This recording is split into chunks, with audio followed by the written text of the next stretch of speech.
My sister and her husband have been struggling with infertility since they got married 12 years ago. They've tried absolutely everything, from medical to spiritual, but unfortunately, nothing works. Now that she's approaching late 30s, they're starting to look into adoption, but it's also been a slow going. Since their financial condition isn't exactly stable from multiple rounds of fertility treatments they went through.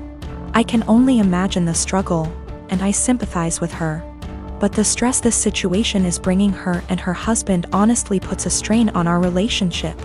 My husband and I lost our best friends, Mason and his wife, Kate, 2 weeks ago in a horrible car accident. They left behind their son Pete, who isn't even 2 yet. It was so sudden and so heart-wrenching. We're still grieving, which lowers out contact with a lot of people, including my sister and Bil. Our main concern right now is ourselves and Pete, whose custody has come to us because we're both his godparents. Actively engaged in Pete's life since his birth. And because Mason and Kate have neither left a will nor have immediate living relatives who can take him in.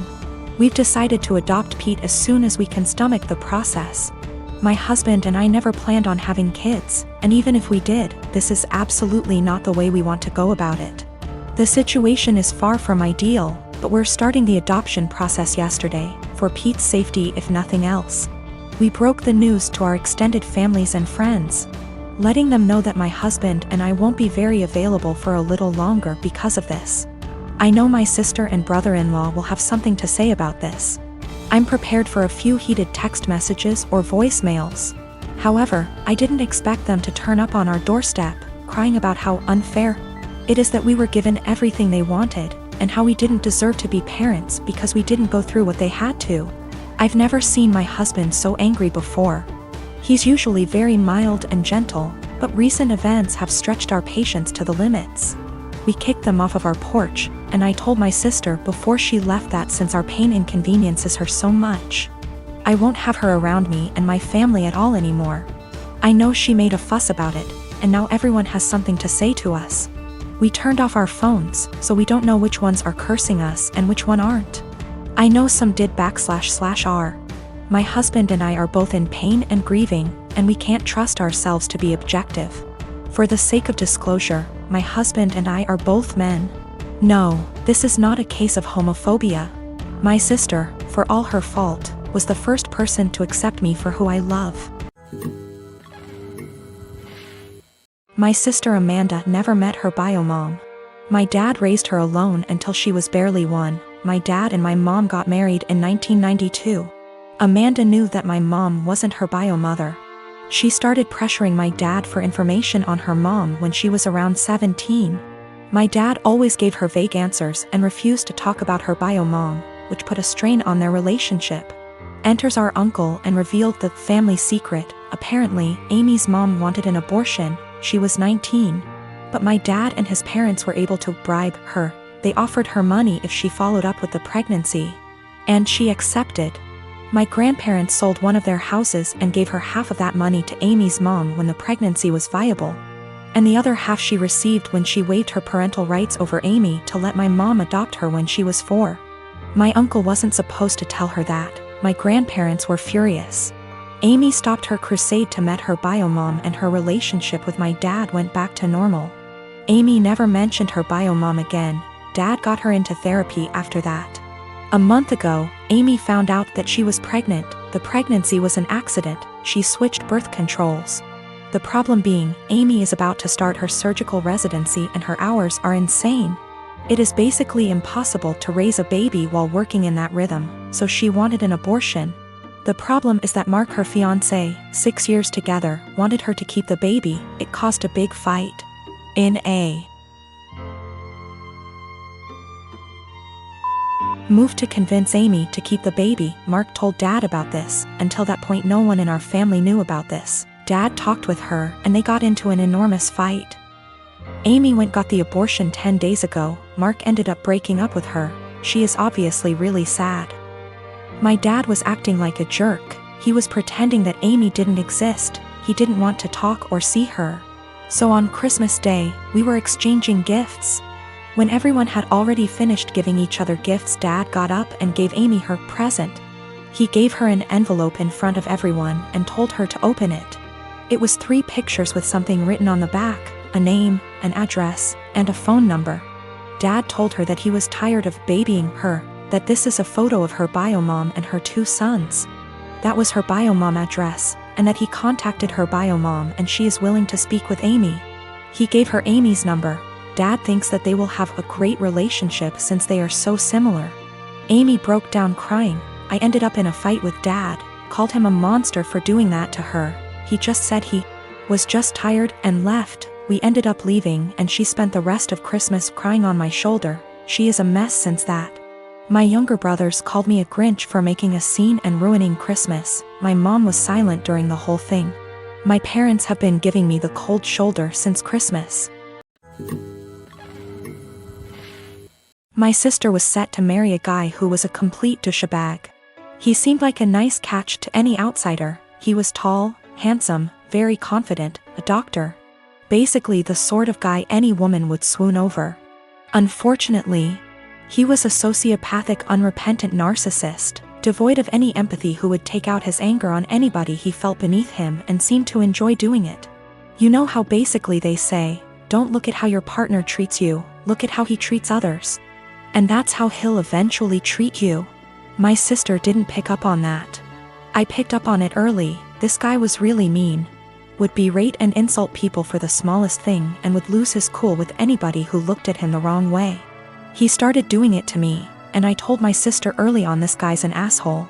She was like, nah, you two will eventually get along, you just got off on the wrong start. I told him I've seen him do that to other people, but she seemed to think, oh, but he's nice to me, I'm the special one. Maybe I can change him. Or I have no idea what she was thinking. After about 2 years together, when they were engaged, the cracks were evident. My parents loved him. His dad and my dad go way back. They both went to the same medical school together and have been close friends for decades. Her fiancé is also good friends with my 2 older brothers. After 2 years, my sister was realizing this guy was an asshole. He's always been an asshole, and he won't change.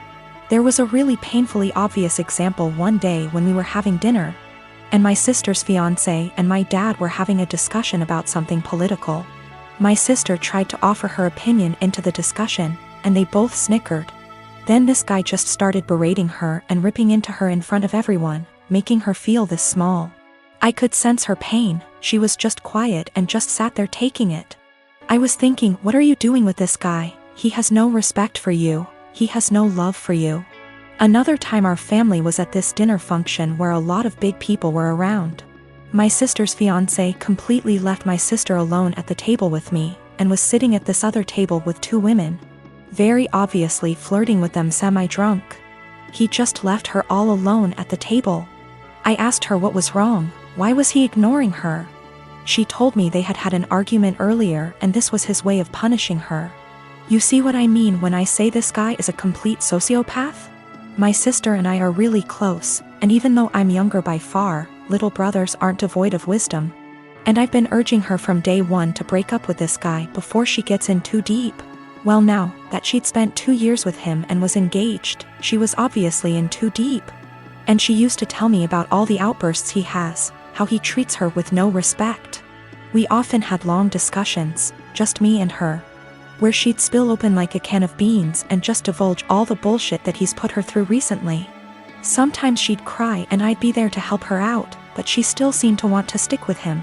She actually convinced herself that he loved her behind all that horrible treatment, and couldn't pull herself to cancel the engagement, what with our parents, his parents, everyone counting on it.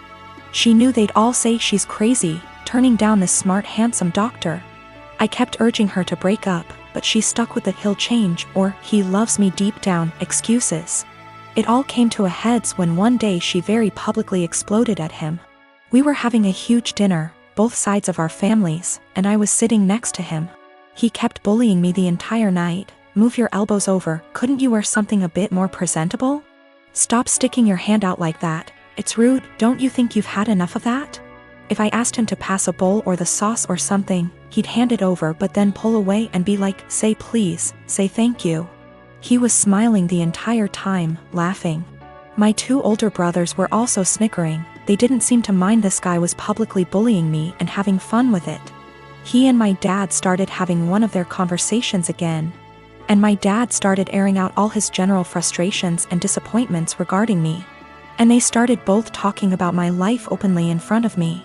Her fiancé then turned to me and started openly lecturing me, and when I tried to ignore him, "Hey, are you listening to me? What's the matter with you? Your dad never taught you any respect?" My sister just then basically exploded.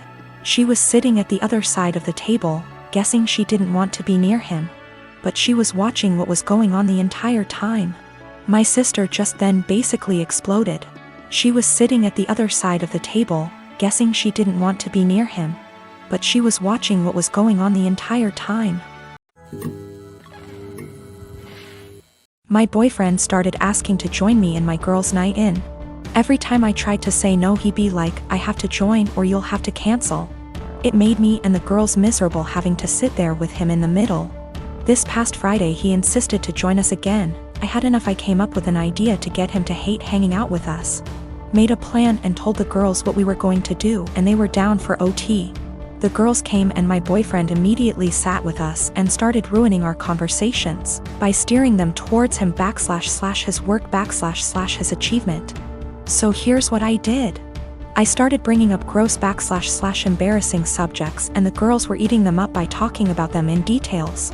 Subjects like sevks, periods, his most sensitive spot, cramp diarrhea, hairy legs, fart getting trapped in the vulva and coming out the front, squeezing shit out of our faces, cramp diarrhea, dirty underwear, and again, cramp diarrhea. We talked about this stuff in boring details, like, I could feel his discomfort without even looking at him. But God, when I turned to see why, he got quiet suddenly. He was getting red in the face, and had sweat all over his forehead. I bet he found himself unable to relate to this subject, thus couldn't take part in the conversation. He got up from the couch ready to head out. I looked at him and asked where he was going, and he was like, I just remembered that I have an important meeting with a guy in about 10 minutes and I have to go now. He rushed out telling us to have fun. The girls and I started laughing hysterically. He came home and berated me, saying I made him feel uncomfortable / sick with the horrible subjects I kept bringing. I said, "What you talking about? This is the typical stuff girls talk about all the time," but he insisted I made him upset and caused him to leave. He declined to speak to me and been quiet since then. This is his apartment. He tells me who is and isn't allowed to come, and I thought this was fine since it's his place. Though I help with the bills, but he makes so much more as the head of security in his company, so that's that. I just can't believe how dense and blind I've been to his negative ways.